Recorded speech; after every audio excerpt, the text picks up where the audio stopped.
One thing you can see, we did not assemble you here this morning and not bring to you speakers who certainly would stimulate, who would be scintillating, and who would provoke thought. And it is fitting that following Judge Harper is Professor Ogletree. And one thing that the two of them embody, you heard Judge Harper indicate that doing nothing is a tremendous transgression. And these are two individuals who not only can articulate what it is they think so beautifully, but they also transform those words into action just as beautifully. Charles Ogletree, most of you are very familiar with. If you are not, I strongly urge you to do so as soon as possible. You will become familiar with him by way of his speech today. But he is one of the stars, one of the legal stars that grace us during this era. He is a brilliant intellect. He provides insight that is so desperately needed, and he's impactful about every subject that he discusses, and there's no subject that he is more impactful on than racial and ethnic disparity. As you can see in your program, Professor Ogletree is of the Harvard Law School, Jesse Clemenco Professor of Law. Most importantly, he's the founding and executive director of the Charles Hamilton Houston Institute for Race and Justice. He's a prominent theorist who has made an international reputation by taking a hard look at complex issues of law and working to secure the rights guaranteed by the Constitution for everyone equally under the law. Strongly urge you to look at that website for the Charles Hamilton Houston Institute for Race and Justice. It will give you a very good understanding of the work that Professor Ogletree does. Professor Ogletree's most recent book, co-edited with Professor Austin Surratt of Amherst College, is From Lynch Mobs to the Killing State, Race and the Death Penalty in America, published by the New York University Press in May 2006. And his historical memoir, All Deliberate Speed, Reflections on the First Half Century of Brown versus Board of Education, published by W.W. Norton and Company in 2004. 2008, the National Law Journal named Professor Ogletree one of the 50 most influential minority lawyers in America. 2006, Professor Ogletree was named by Ebony magazine as one of the 100 most influential Black Americans. He was presented with the Lifetime Achievement Award when he was inducted into the Hall of Fame for the National Black Law Students Association, where he served as national president from 1977 to 1978. And Professor Ogletree also received the first ever Rosa Parks Civil Rights Award given by the city of Boston. And today he is the second graduate of Stanford University to grace the podium, but I assure you, you will not be disappointed. You will leave here inspired, and we will certainly provide you with the energy to do the work that you need to do in the breakout sessions. We're proud to have with us today Professor Charles Ogletree. Please give him a warm round of applause.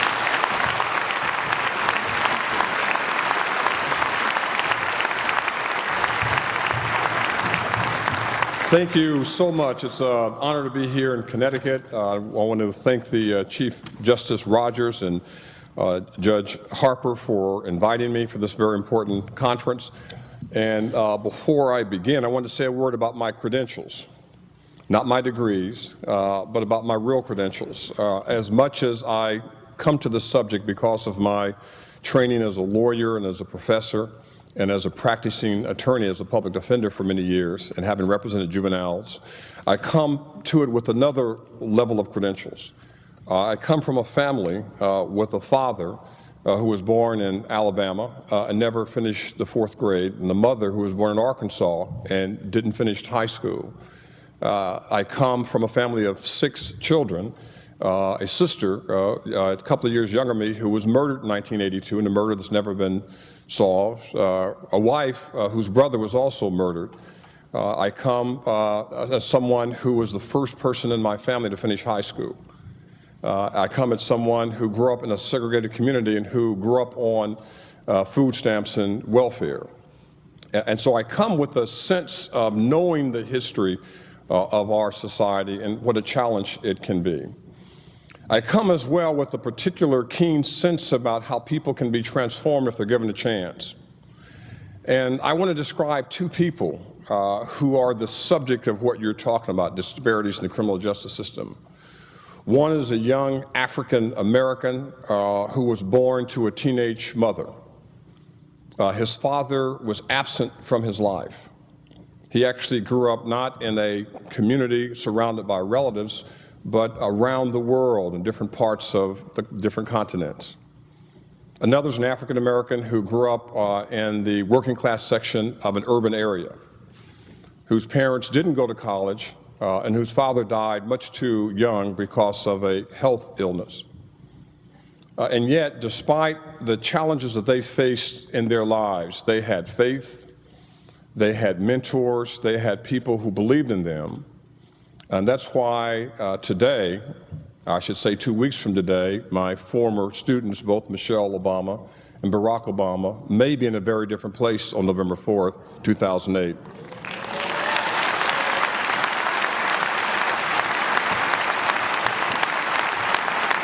It's not a statement about politics, it's really a statement about the title, No More Children Left Behind Bars. We can come up with a fancy title, come up with disparities and injustices, but we have to have a goal in mind. We have to aspire to do something that no one thought was possible. No one thought 47 years ago that this kid with a white mother from Kansas and an African father from Kenya would ever be where he is today. But he is. The vision to look beyond the possible to the impossible. And the same thing with the idea, not just to look at the disparities in the system, but to look at how we address them so that we solve those problems. And I start with this anonymous poem by a philosopher whose name is not known. It's not George Carlin. Some people think it is, but think about what this says. It says, the paradox of our time and history is that we have taller buildings, but shorter tempers, wider freeways, but narrower viewpoints. We spend more, but have less. We buy more, but enjoy it less. We have bigger houses and smaller families, more conveniences, but less time. We have more degrees, but less sense. More knowledge, but less judgment. More experts, but more problems. More medicine, but less wellness. We have multiplied our possessions, but reduced our values. We talk too much, love too seldom, and hate too often. We've learned how to make a living, but not a life. We've added years to life, but not life to years. We've been all the way to the moon and back, but have trouble crossing the street to meet the new neighbor. We've conquered outer space, but not inner space. We've done larger things, but not better things. We drink too much, smoke too much, spend too recklessly, laugh too seldom, drive too fast, get angry too quickly, stay up too late, get up too tired, read too seldom, watch TV too much, and pray too seldom. That's where we are in the 21st century, and that's why we have the difficulty of imagining no more children left behind bars. Let me give you the answer to my presentation this morning, and I hope to finish in time to have questions. There are 3 main points I want to make. And I'll make them in the course of this morning. The first is the idea of eliminating disparity in the criminal justice system for our children is not rocket science. It's harder than that because it requires our capacity to do unusual things to believe that children can succeed, they can read, they can learn, they can have a better life. The second thing is that we have to recognize that it's not about mandatory minimums, it's not about what the sentencing laws say, it's about prevention. If we prevent these problems from occurring, then the cost savings will be enormous. We pay too much to incarcerate our children. We don't pay enough to educate, to provide healthy livings and good homes for our children. And the third thing is patience in trying to solve these problems. You can't solve it in a year. You have to realize that people develop in different ways, and we have to be prepared to take the time necessary to address the real needs of our children. And we have to deal with it in terms of the problem in America today.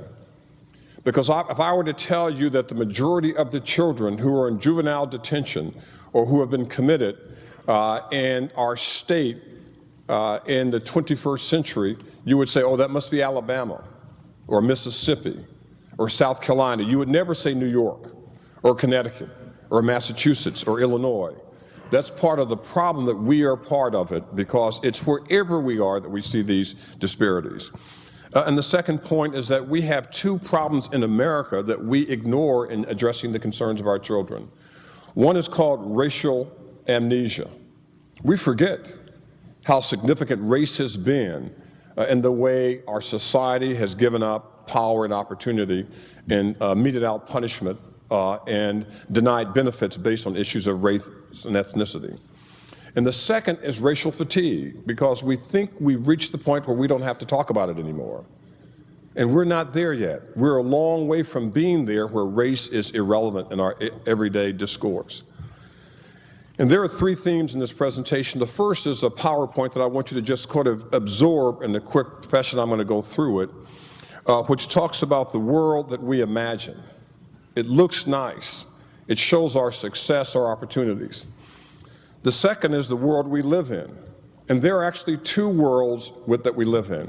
One where children have overcome the barriers to opportunity and succeeded, and the other where they have not, and they are caught in this criminal justice and juvenile justice system. And then the third is a narrative about the world we can create. What can we do to make sure that we address these issues in a way that's meaningful to our children? I want to start, if I can get this to go, with Justice Harry Blackmun, who was the Supreme Court justice in a very important case that dates back 20 years ago. And some of you may remember this case, the DeShaney case. And in this case, Justice Blackmun is talking about the issue affecting children and poor Joshua. And what he said in his opinion there, talking about the fact that the state could not find a way to stop abuse of a child, here's what he said. The court fails to recognize this duty because it attempts to draw a sharp and rigid line between action and inaction. But such formulistic reasoning has no place in the interpretation of the broad and stirring clauses of the 14th Amendment. Indeed, I submit that these clauses were designed, at least in part, to undo the formulistic legal reasoning that infected antebellum jurisprudence, which the late Professor Robert Cover analyzed so effectively in his significant work entitled Justice Accused. Poor Joshua, victim of repeated attacks by an irresponsible, bullying, cowardly, and intemperate father, and abandoned by respondents who placed him in a dangerous predicament and who knew or learned what was going on and yet did essentially nothing except, as the court revealingly observes, dutifully recorded these incidents in their files. It's a sad commentary upon American life and constitutional principles, so full of late a patriotic fervor and proud proclamations about liberty and justice for all, that this child, Joshua DeShaney, now is assigned to live out the remainder of his life profoundly retarded. Joshua and his mother deserve and now are denied by this court the opportunity to have the facts of their case considered in the light of the constitutional protections under Title 1983 is meant to provide. And he talks about that loss of opportunity for poor Joshua. And as you think about it, there's been a number of cases that we all have had to deal with. One is Abe Fortas and Ray Galt, where the court talked about the children having the same rights as adults in some.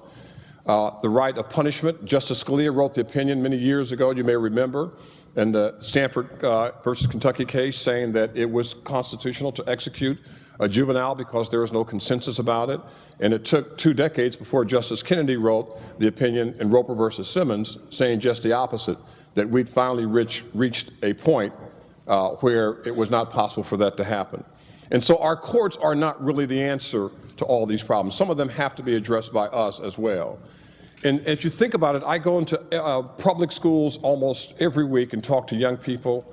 If I ask them to identify people like Kool Moe Dee or Queen Latifah or Jennifer Lopez or Dr. Dre, they know every one of those individuals. They know all their lyrics, so they're smart.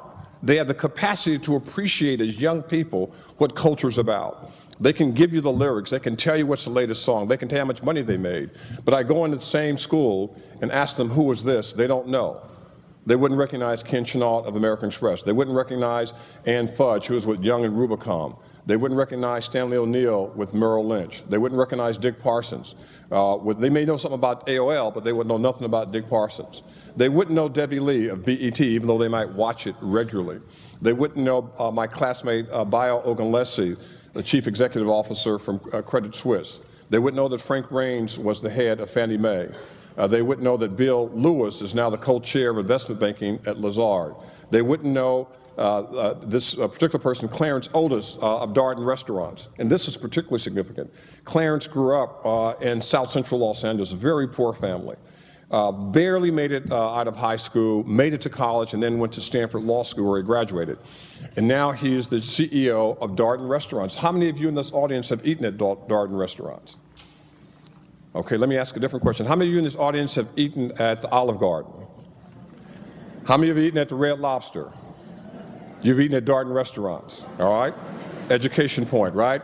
And so I tell them that he's a CEO, and the young people said, oh, does he work there? I said, sort of, but it's not exactly the same thing. But what we've done, Reginald Lewis grew up in Virginia, talked his way, literally talked his way into Harvard Law School. He came and said, I'm going to be a leader, et cetera. Harvard admitted him. He became the head of TLC Beatrice International. And here's an idea of lifting as you're climbing. More than 2 decades after graduating from Harvard Law School, he was a millionaire, almost a billionaire. And what did he do? He was going to give Harvard Law School $3 million as an endowment. He called the black faculty to ask us what ideas we had. I told him, give it to me. He didn't do that, right? But he used it for the Reginald Lewis International Law Library, not a chair, not anything else, but a building about education. So every time you walk into Harvard Law School today, the first thing you see is this building called the Lewis International Law Library, and you see his photograph. And people walk in and say, wow, he's black. Yes, he is. But here's the lifting as we climb. Before Reginald Lewis gave any money to Harvard Law School, he gave $1 million to Howard Law School. Now why? Because his point was, I've got to send a message that I'm at Harvard because Howard lawyers made it possible. I didn't go there. I've never been on that campus. But I recognized that somebody made way for me. And that's the idea that people didn't think much about Reginald Lewis growing up, but look what he did in his time to make all the difference in the world. Our former mayor of New York, people didn't know David Dinkins and all his great contributions, but he became the mayor of the city of New York. Barack Obama, another, people didn't know much about him, still don't know enough about him, but think of what he's done. Carol Moseley Braun, who preceded him as the second African-American elected to Congress since Reconstruction. The first, of course, Ed Brooke, Republican from Massachusetts. But it goes beyond it, and it's not ideological as well. Connie Rice, who I know from my Stanford years, she was the provost there, and it tells you it's not which league you're in, it's not which party you're with. She is today the most powerful African-American woman in the world. It gives you a sense of what people can do. And of course, you can't forget Colin Powell, not just his endorsement on Sunday, but it's something different. What's significant about Colin Powell? I just returned last night from Jamaica. His parents were from Jamaica, and they came to Harlem in the 1930s. He was born, grew up in Harlem, made a career in the military because you could move up without regard to barriers. And today he is a symbol of what success means. He went to the City University of New York, a free education, and he paid back. He joined the ROTC, something that many of our generation would never have thought of doing. But look what it gave him, and that's what they need to understand to reinforce. They can be in those positions. They need to understand success, and they need to see it in ways that make an enormous difference. These are almost relics of the past. We all remember our graduation, but our children today, they can't imagine this. A diverse group of people walking across a podium, receiving their degrees from institutions around the country. They can't imagine being doctors. They can't imagine being lawyers. They can't imagine the success of being teachers. They don't even see people who look like them in many of the classrooms where they study. And there's something profoundly wrong about that if your role model and your mentor who is telling you you can, in many cases, doesn't look like you at all. And you become oblivious to whether or not you can actually make it happen. At the same time, there are two ways our children can go, and both paths are available right today. What do we see today? One is this idea, building educated leaders for lives. This is an idea started by one of my former students. His name is Earl Martin Felling. Earl has an amazing story that you'll need to know. Earl is an African American who was abandoned at birth by his mother. He was adopted by a white family. He graduated from Yale University, and Harvard Law School. He came to me in 1991 and said, Professor Ogletree, I'm not going to Wall Street. I'm not going to go to a law firm. I want to spend my life working for children. I said, Earl, when you get serious, come back and see me. And he kept coming back. I really want to do that. And he came back and wanted to start an organization focused on taking the least of these, those tossed away in our educational system, and make them scholars, make them have the sense that they can succeed. And he called it BAIL, Building Educated Leaders for Life. Every child in this program is called a scholar, not a student, but a scholar. It sinks in. And they get a chance to meet people like on the far left, my colleague, former colleague, Cornel West. They understand him better than I do. They do it very well. Or to my far right here, Judge Robert Carter, one of the key lawyers in the Brown litigation, who talked about what it was like 70 years ago trying to build a case and what it was like when the Brown case was won in 1954. So they get a sense about they can do anything. And then this is, for me, the crowning moment of working with young people. These are black and brown boys and girls from urban middle schools in Massachusetts, the poorest schools, all public schools. And when the new owners of the Red Sox came to me in 2003 saying, what can we do to help in the community to be good neighbors? I said, what you can do is focus on education of our children. They said, great. We'll bring them to Fenway Park. We'll give them hot dogs and peanuts and soft drinks. I said, that's not what I have in mind. I mean real education. And what did they do? They started the BAIL Red Sox Scholars Program. And what does that mean? That each of these young people were told in the 5th grade that they would receive a scholarship worth $5,000 when they graduated from high school. Now, why is that important? Because in the 5th grade, they have bragging rights. I'm going to college. And their other peers begin to see the value of staying in school. But they've learned something else as well. And it came from a young African-American woman in the class of 2005. Her name was Shaniqua. She came to me and said, Professor Ogletree, in 2003, she said, it's been 4 years now when I got my scholarship. I'm in 9th grade in high school now. I'll be graduating in 3 years. But the Red Sox gave me $5,000. That $5,000 now is worth $8,727.47 if you invested, right? I went to the Red Sox, and they said, okay, Ogletree, stop. We're going to give all of them $10,000 scholarships with no interest instead of a $5,000 scholarship, right? But it tells you these kids understood what it meant to invest in their own education. And the amazing thing, Jamal last year was walking out to Fenway Park where they introduced all these scholars to the full Fenway Park. And they get a chance to see all these people. They're walked out by one of the Red Sox players. They also have a mentor from the local hospital. And you go to a local hospital, Beth Israel Deaconess Hospital, it might be a doctor, it might be someone who draws blood, it might be an x-ray technician, it might be a nurse. They have mentors from every career possibility. And they can go into a hospital and find dozens of careers and let them think things that they can do. But Jamal was walking out with Big Papi last year, and David Ortiz, as he's wont to say, said, Jamal, when you grow up, you're going to play for the Red Sox with Big Papi, right? And Jamal said, no, Mr. Ortiz, when I grow up, I'm going to own you. Now, let me be clear. Jamal was not trying to be arrogant or offensive, but his vision was, I'm going to be an owner. I'm not going to play baseball. I can do bigger things, better things. And that is the whole message that he had. And I think it shocked Ortiz, and he sort of giggled like, oh my God, this kid is something else. But it tells you that the ability of our children, if we give them a chance, they could make it and make a big difference in their lives. The same thing with the great work that Jeffrey Kennedy's doing with the Harlem Children's Zone. Why is this important? It doesn't matter where you learn. You don't have to be in Westchester, New York. You can learn in Harlem. You don't have to be in Greenwich, Connecticut. You can learn in Bridgeport. You can learn in all these other places. New Britain, there's no area. It's what you're offered that makes all the difference. And Jeffrey Kennedy did that by going in the heart of the community, taking parents and children, showing with the right support they could survive and excel, and they have done that. The same thing happened in Massachusetts 40 years ago when the parents were not happy with the poor schools in the urban area. And what they did is they supported busing. They said, I want to send my children over to the suburban schools. And they did, and the children got an education at those schools and performed on tests much better than their peers in the urban schools. But they never lost connection with the community. They are still living in the same Roxbury, Dorchester, and Mattapan that they grew up in. And the parents who went to school in the 60s and 70s are now sending their children to those same schools, but say, remember, come back home, there's a challenge here, and you need to address it. And that's what they're doing.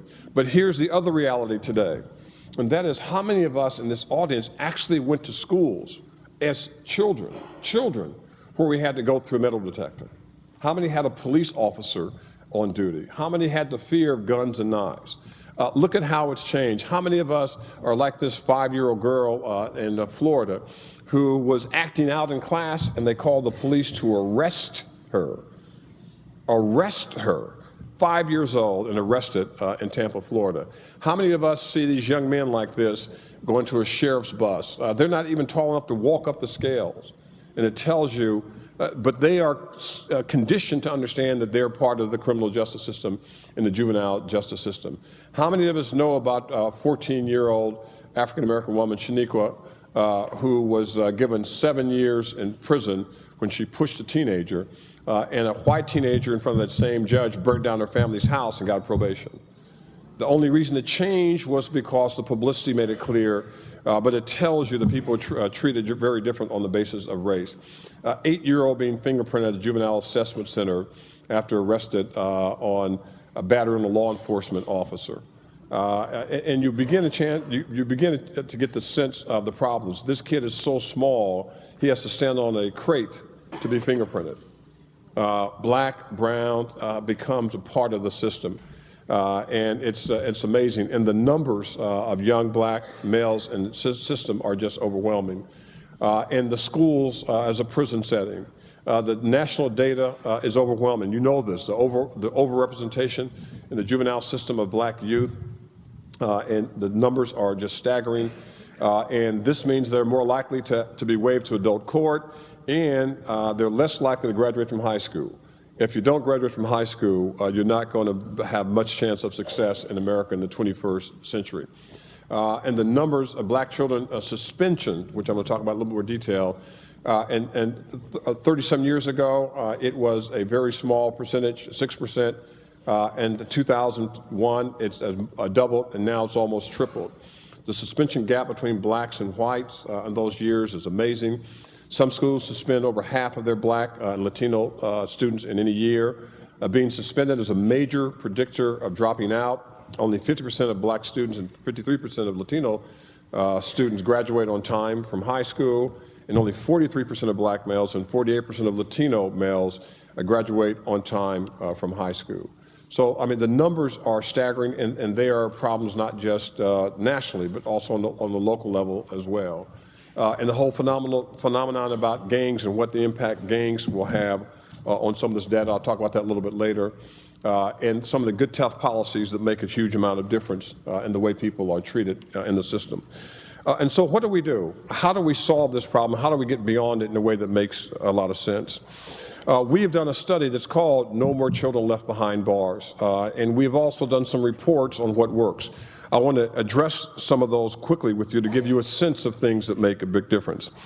A national scan of promising practices and proven interventions that either directly address or indirectly affect the share of school suspensions and expulsions, the key predictor of likelihood for academic failure, school dropout, and entree into the juvenile justice system, reveals myriad programs, services, and strategic approaches. The range includes national and state education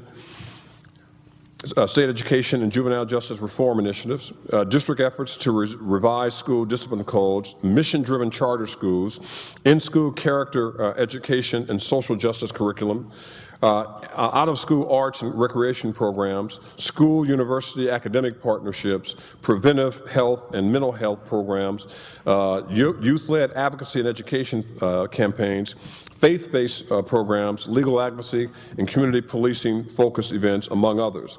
It's heartening to see that such a wide range of groups and professional sectors workers have worked successfully to improve the life chances of at-risk youth. However, many of these efforts face challenges to scale up and lack hard data to prove their efficacy.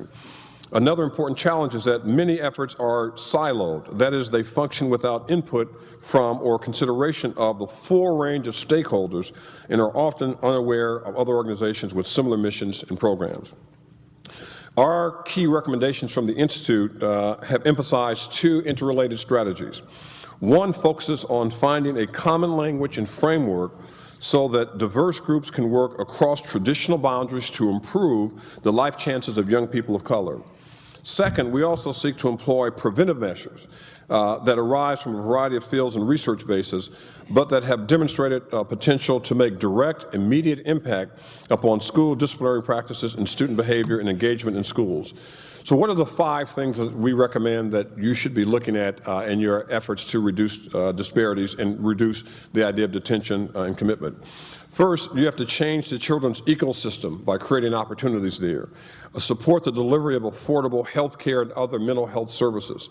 The third thing is to provide parents with the tools and resources to effectively participate in the process. And fourth, make positive school climate changes, which I'll say more about a little bit later, a priority locally. And finally, actively engage families and communities in the school climate change as well. Creating positive differences in school climate directly affects the lives of all students because as children they have little choice but to enter their school environments every day. For some, school is a safe haven that provides learning and promotes self-fulfillment. For others, it's a place of conflict, frustration, and at times cultural miscommunication that leads to dissatisfaction, arbitrary discipline, and very quickly entanglement in the juvenile justice system. School climate influences behaviors of teachers, students, and parents alike.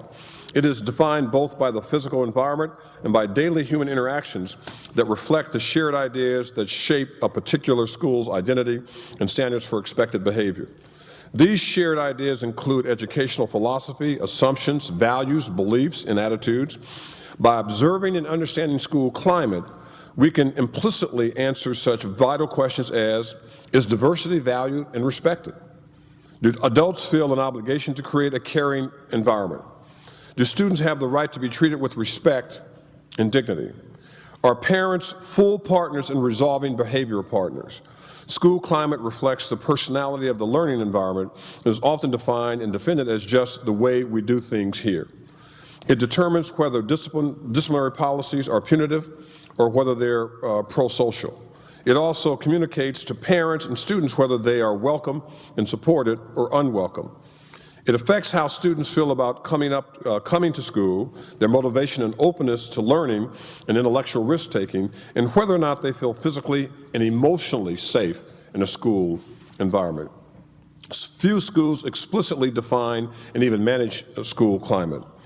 Yet a significant body of research tells us it will improve the ability of children to learn and increase the likelihood of eliminating truancy, misbehavior, and disciplinary problems. This can be done because it's so important that we have these modest changes to make an amazing difference in the quality of our children. More than 50% of young people have witnessed an episode of bullying at least once a month in their schools. 60% of 7th and 8th graders in the studies we've done agree that students fight a lot in their school. Trust and respect between teachers and students influence academic achievement and are imperative in maintaining an effective learning environment. Ideally, students will trust their teachers and teachers will respect their students if the climate is appropriate. 34% of those that were surveyed do not believe that teachers treat everyone fairly, and 40% are of the view that they cannot trust their teachers.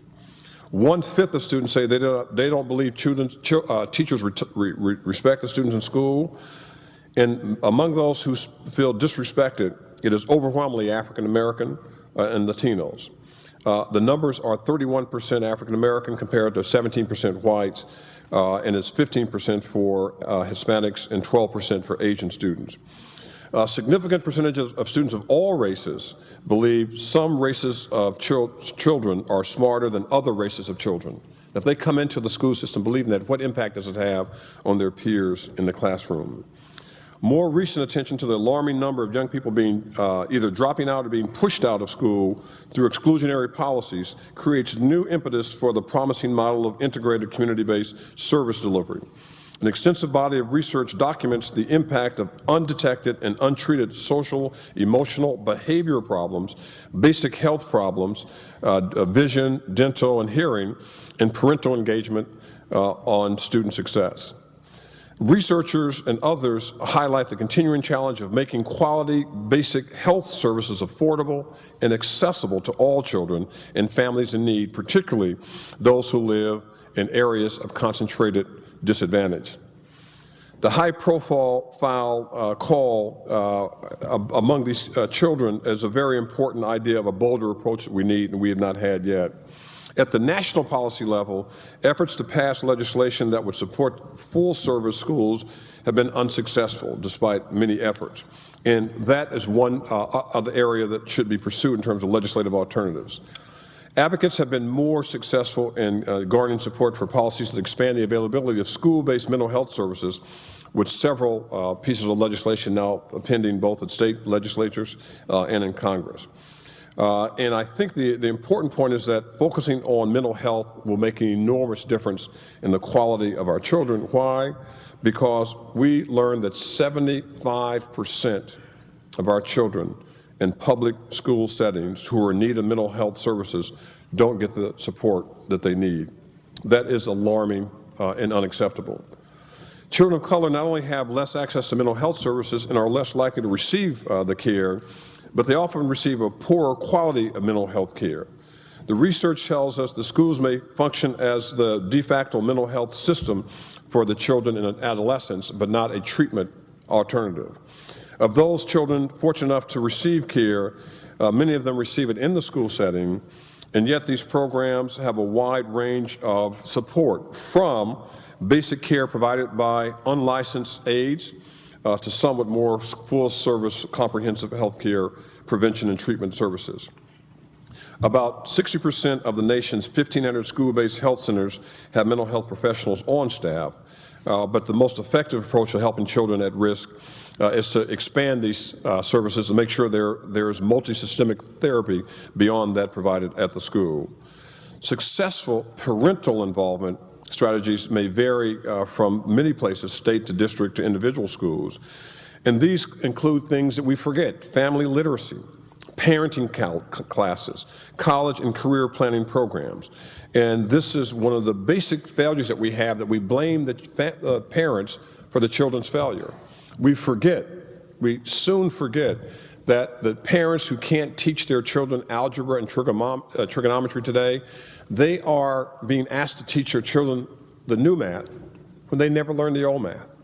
They are not equipped to do it, and it's unfair to blame them as opposed to address them by providing services that make an enormous difference in their lives as well.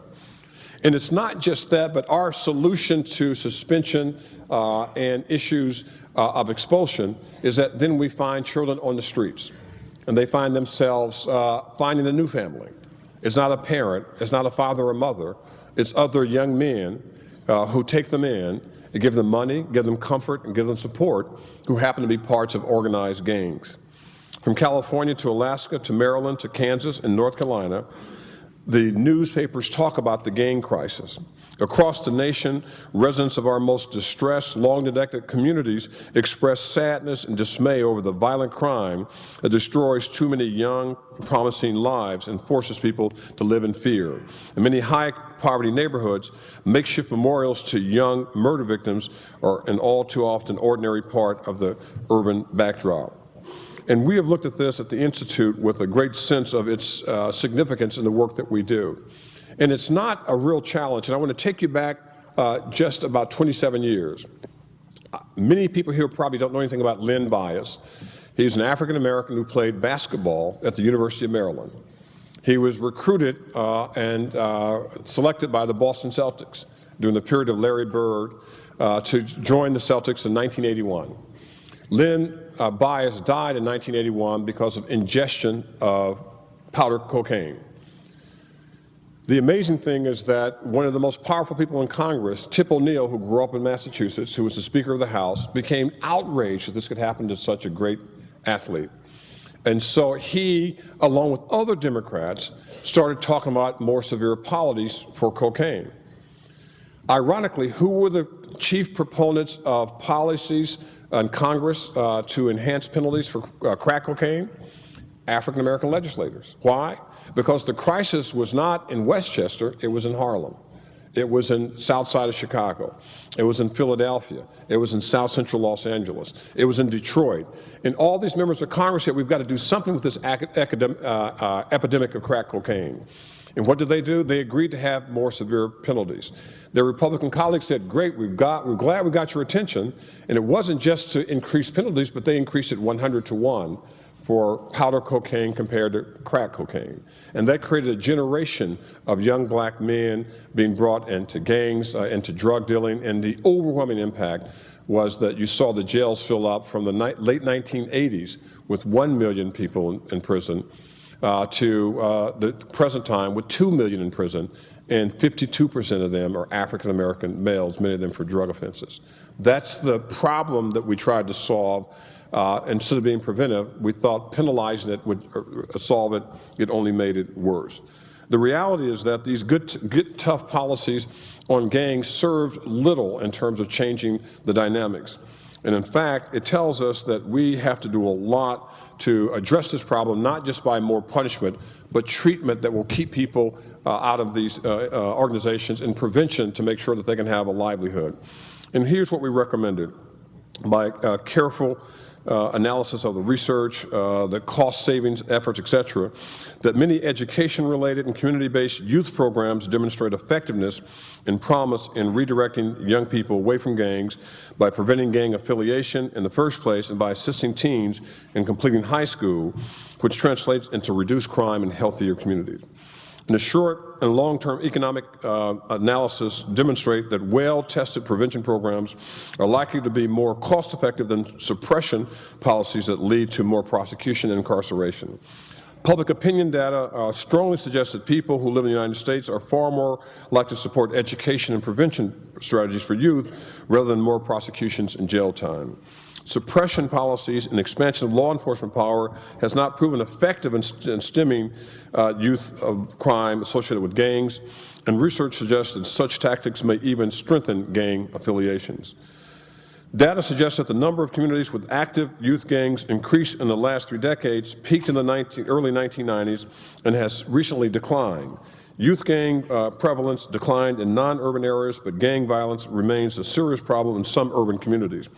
This suggests that gang involvement is related to a lack of opportunity in certain communities and calls into question the need for expanded law enforcement power and the appropriation of even more federal dollars for jails and prisons for children and teens. Nationally, only about 50% of Black, Latino, Native American students graduate from high school on time with their peers. In many of the nation's large urban areas, average dropout rates are 30 to 40%. The research also tells us that these rates would greatly reduce delinquency and cut crime costs over long term if we found alternatives. Some of the data that we've looked at as well has told us that things that we can do that make an enormous amount of difference. Just the cost savings is a great example. That if we look at these major cities in America in how money has been spent. If you take Chicago and the amount of money it takes to spend for black males in a year, if we reduce the number of black males in prison by 10%, those who drop out, the cost savings would be amazing. Chicago could save $55 million if they had that number of people, instead of going to prison, in prevention programs and in education. And it follows from city to city. It is an enormously shocking amount of money that people can save by having the prevention as the key to what they do. And they tell you that graduation rate will reduce crime. You increase graduation rate 10%, you're going to reduce crime substantially, cost savings at incredible levels, and make our system much more effective. And it's across the board from city to city in terms of how the data relate. Since most of the teens arrested for gang crimes are male, the gender breakdown here provides a clear sense of the savings cities could expect if more dollars were directed to effective dropout prevention programs and programs associated with improving engagement with school. If savings from improved female graduation rates were added to the calculations, the savings would be even greater. And you can tell that from some of the state savings from these as well. The potential cost to states and localities of longer juvenile sentences, this is what you pay. If you're paying $35 million, you can see what that means for a child for $35,000. The money that you're paying in the system is just overwhelming in terms of the cost that it costs you. And it tells us that if we put our real money into this, it makes a huge difference. These tables tell you from the National Center on Education, Disability, and Juvenile Justice, the incarceration is usually from $35,000 to $70,000 per bed per year in juvenile facilities. It may be lower here, but you can use these figures. Under punitive measures that expand law enforcement power and increase incarceration, black and Latino male youths are the most likely recipients of longer prison sentences. Given the link between dropping out of school, the federal government's failure to provide funding for dropout prevention programs could increase the likelihood that more children and teens of color will end up behind bars, and that becomes another potential problem of our society. All of these studies tells us that preschool, early intervention, efforts with parental care can make all the difference in our children's lives. We spend billions on incarceration, and if we can increase the amount of graduation and reduce the amount of incarceration, it will be remarkable what savings we can have. And I want to end with this, with a group of children who we can expect in the next decade we may be seeing in our systems through no fault of their own. Many of you have seen this photograph that tells you that race still matters. And the top one, this is after the tragedy in New Orleans in August 2005. The top has an African-American male, and it says, a young man walks through chest-deep flood water after looting a grocery store in New Orleans. The bottom one, a white couple, two residents wade through chest-deep water after finding bread and soda from a local grocery store, right? What's important is that this comes from foreign photographers, right? Their point is that they see an image, it tells them something. Race gives them a sense that they've already labeled these people based on not their conduct, but on their color. And their color defines how we define their conduct. And I leave this because this is the new face of both hope and of desperate need. These are the children of New Orleans who were left there looking for parents who were separated, some who are still separated. If you go to the Children's Defense Fund website, there are still 3,000 children who have not been connected with their parents. And it's more than 3 years since the Hurricane Katrina. They have gone through an enormous amount.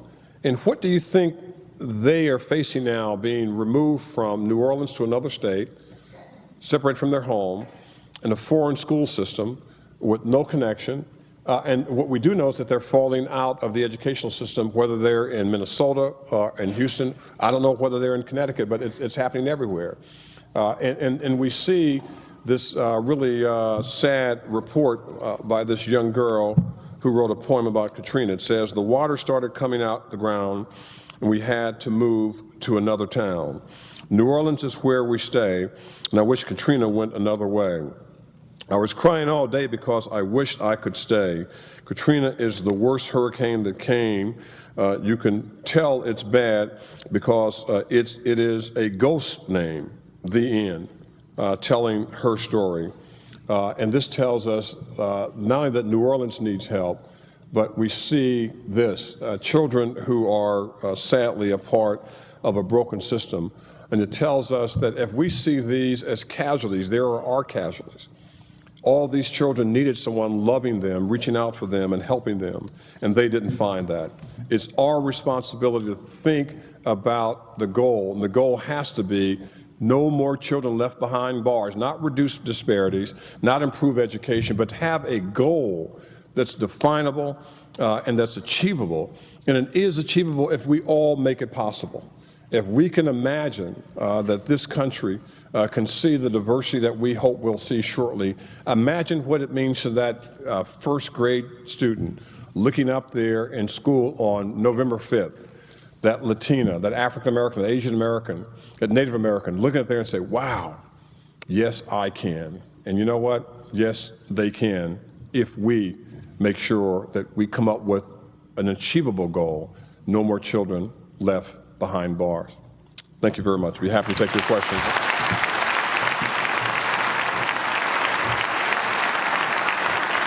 Time for questions? Thank you. Thank you. Thank you. Thank you. I would be happy to answer any questions you may have. Thank you very much. I think there's a microphone here, and I think we had a little time before you break. 10 minutes, okay. Question? Yes. Do you want the microphone? Okay.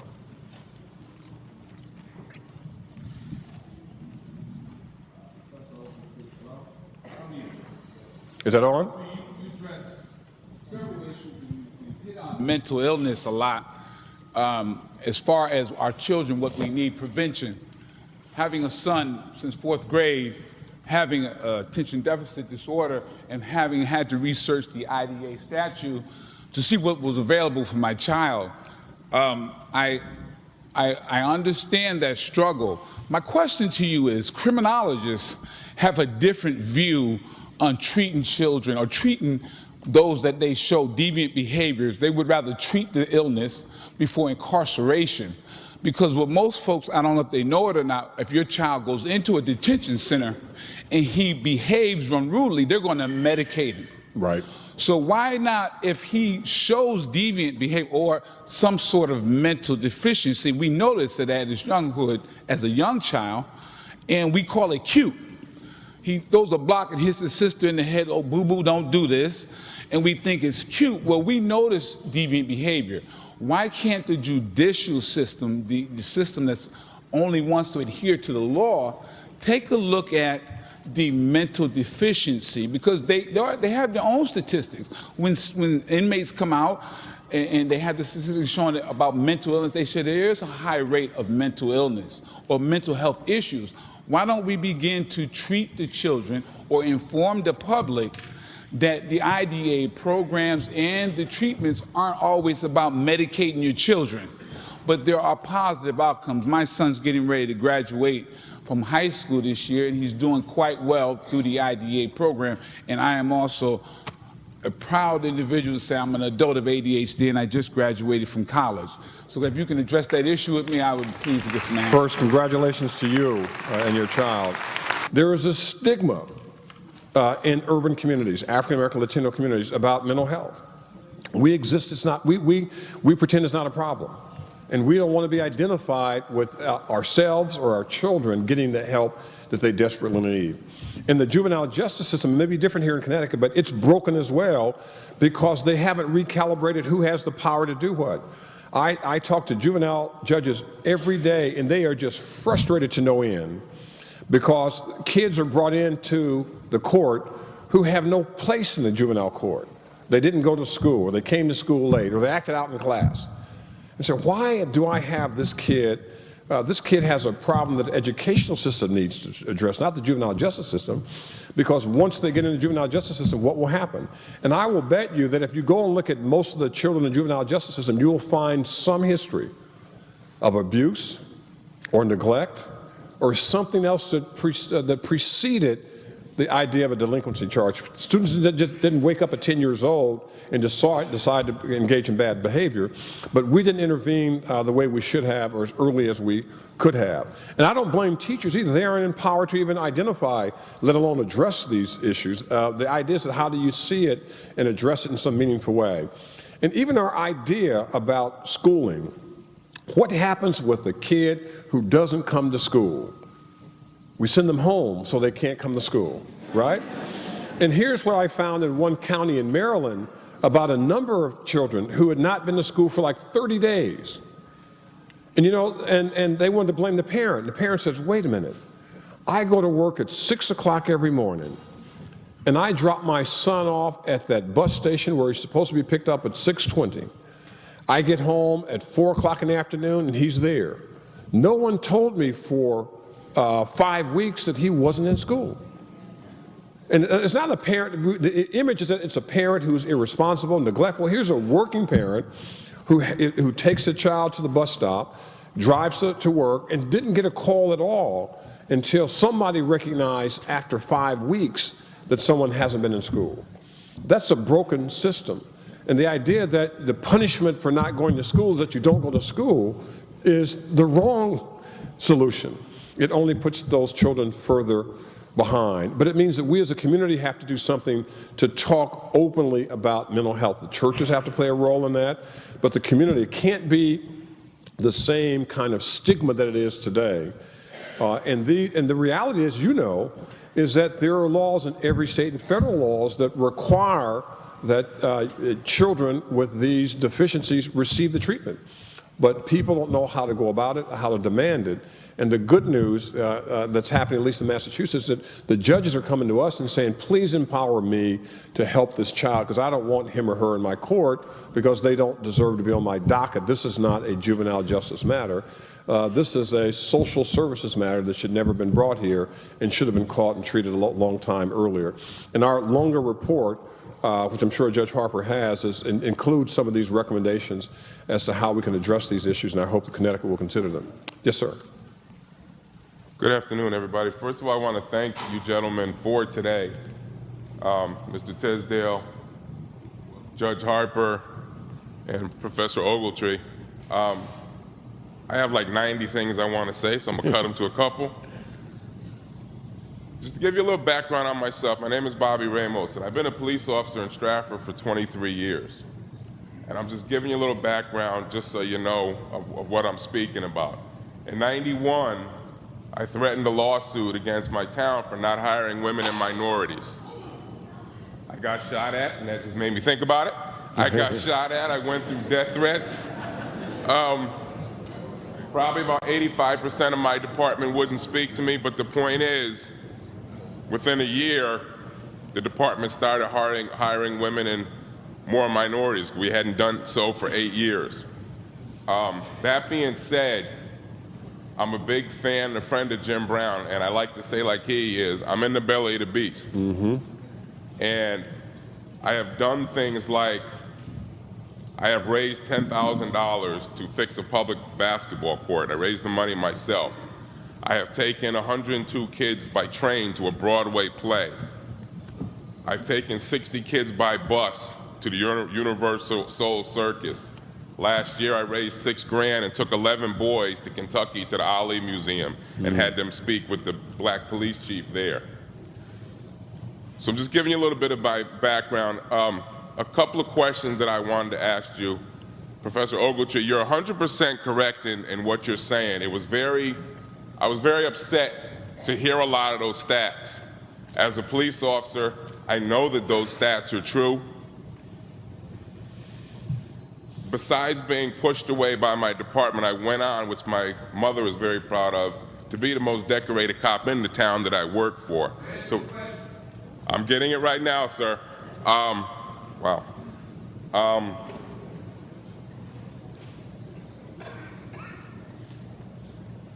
part of the plan, you gentlemen were talking about ideas and solutions. And one of the things I would like to say when we're talking about the juvenile system, a lot of it starts with police officers because we're the first contact with these youth and put these youth in the system.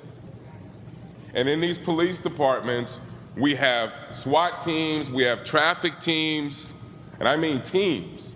We don't have community teams, where teams of police officers in departments work in the community on a daily basis. I'm not talking about one or two officers. We all have that. I'm talking about teams. That means a lot to our kids today when they see faces that look like them on a daily basis who can talk and deal and help with their problems and help get jobs and just help with little things, just as, especially as a male, an African-American male, to talk to them.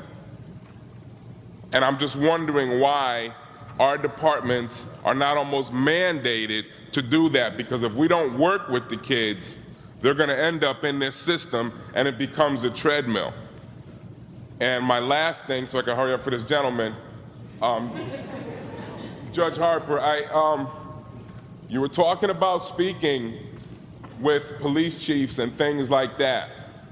And I would just say to you, sir, talking about ideas, you need police officers, actual street cops, also there. I'm not knocking police chiefs, but they have a certain job. When you want to find out about a building, you don't talk to the principal, you don't talk to the CEO, you talk to the custodians, because they know everything about the buildings. You need people that are on the street, so, and chiefs. Sir, we need your question because we're going to have to break in a few minutes to go into That's my question for you. Yeah, well, let me Professor answer. Ogletree. First of all, I applaud your work that you do because I think it's very impressive. And let me give some quick answers. I know some other people online. Here are some things. First of all, let me tell you what happened in Massachusetts, and it's a good model. Community policing only works if you have some real rapport in the community. You can't just walk in and say, okay, I'm here today, trust me, when the opposite has been the case forever. What worked in Massachusetts, which caused some police some discomfort, was something called the 10-point coalition. It took ministers out of their comfort zone, that's from behind the pulpit, talk about the problem, going out at midnight, hot summer night, meeting the kids on the street. Why were they there? Because there was nothing to do. They didn't have a job. They were harassed by the police. And the ministers started meeting them and taking them for coffee until they went back home. It was a safe zone. They'd work. It reduced crime substantially with the ideas that you have to have some real cred in the community to be effective, and I think that's part of it. And the other point is that I think that a lot of you've got to decide whether it's going to be a community service as opposed to a law enforcement. It's hard to be a police officer and think that people are going to be receptive to your saying, hey, I want to talk to you, I want to help you. You've got to figure out other ways to do that and make a big difference in the communities. And my hope is that the things that you were doing out of your own pocket raising money, that's what the city should be doing, is prevention. Taking kids to see a circus, meeting black public officials. There are probably kids who were born in this town who've never been to Yale University. They couldn't imagine what it is. They probably have never been to a University of Connecticut basketball game, right? And so a college campus. We've got to break that cycle to think that the only thing people can see is in their neighborhood. Make them see, make them read, make them learn. And if you do, they will aspire to great heights, and that's what we could do to make a difference. I think this is my last question. Is that what you're telling me? Oh, okay, go ahead. Oh, sorry for the last question. We've got to break now. But I'll be around for a few minutes. We're going to ask some more questions. Thank you all very much. I couldn't have got up.